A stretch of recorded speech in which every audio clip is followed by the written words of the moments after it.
Hello everybody, and welcome to another roundup of the League's leaks. They've been going crazy with the leaks, doing multiple in a day, so we've gotta get it covered. A little look at what we're gonna be talking today. There's a couple of relics that we know the looks of, but we don't know the ability. We have all the easy and medium tasks released for our starting regions. Last recall is back, and this thing called the Banker's Note looks amazing. We do have all of the first tier relics available, so we're gonna go ahead and break down those three and which is the best, along with the fact that your bonds are gonna get you a little bit more money nowadays too. So let's go ahead and talk about the confirmed stuff first.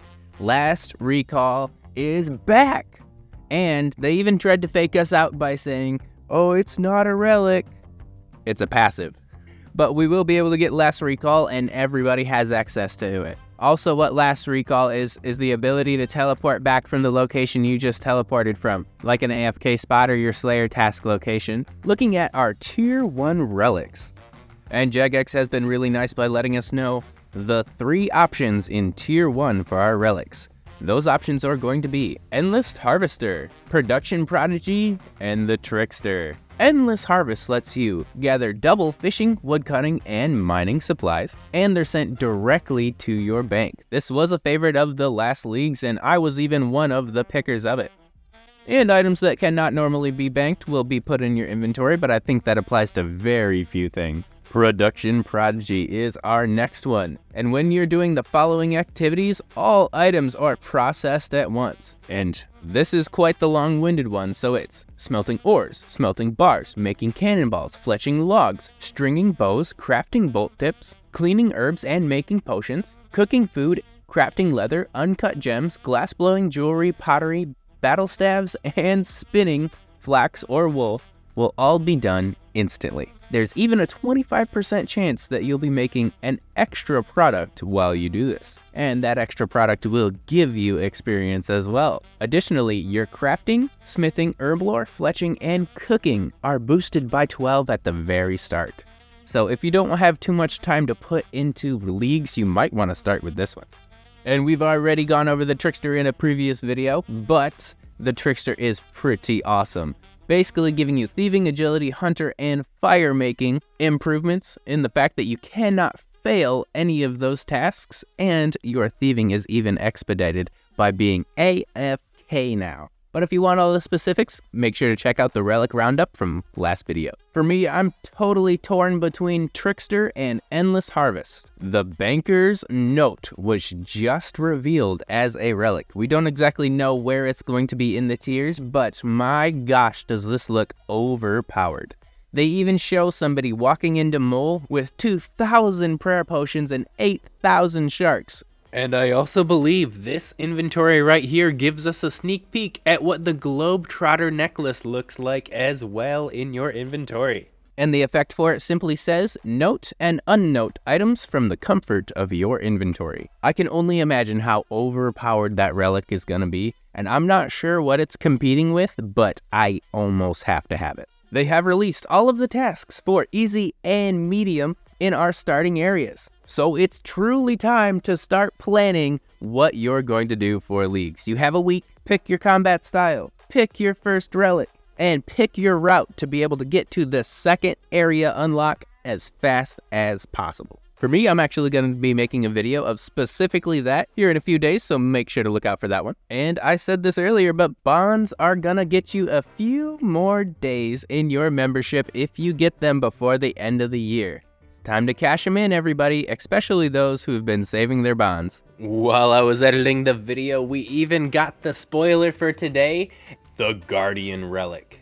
This relic looks so overpowered. If you love thralls in the game, then you're gonna love this one because you're able to summon a Guardian that is essentially like someone to do duo raids. You can now use them to increase your DPS exponentially.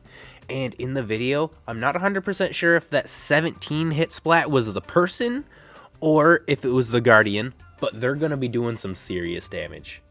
Now let's go over some of the speculation here. We've got the look of some of these relics revealed, but we don't know what they do. So I'm going to throw up a couple of these things on screen and see if we can't speculate together. We've got a sword in a Slayer's skull. and I can only assume that that's going to be an improvement to your Slayer skill. Whether it be a starting boost, like Production Prodigy, or just the fact that it's going to expedite Slayer points, I'd be more than happy for any of those. We've also got Zamorak Horns, a heart, and 2 blood drops. This thing looks interesting. It feels like a blood steal or life steal relic. So maybe this will be a mage type of lifesteal, which I would really love for my plan. There is a relic that has a fairy ring on it and a fairy in the middle of it. This one seems the easiest to pinpoint. We already had a relic that was fairy rings and being able to use them anywhere in the game. So I do believe that's going to be competing with Globetrotter. We've also got this big money sign, but it does look pretty cool. There's fire underneath the money, so I almost feel like any of your money drops would be expedited straight to your bank, or maybe it multiplies the amount of money that gets dropped. We do have this axe here that looks like it's moving fast. I'm not sure if this is going to be another relic to improve your harvesting skills, but it may expedite any non-combat related harvesting. There are 2 other skilling relics that have popped up as well. We've got the pick, the harpoon, and the axe around some fire. Most likely that's going to be Infernal Gathering, which we've already had before.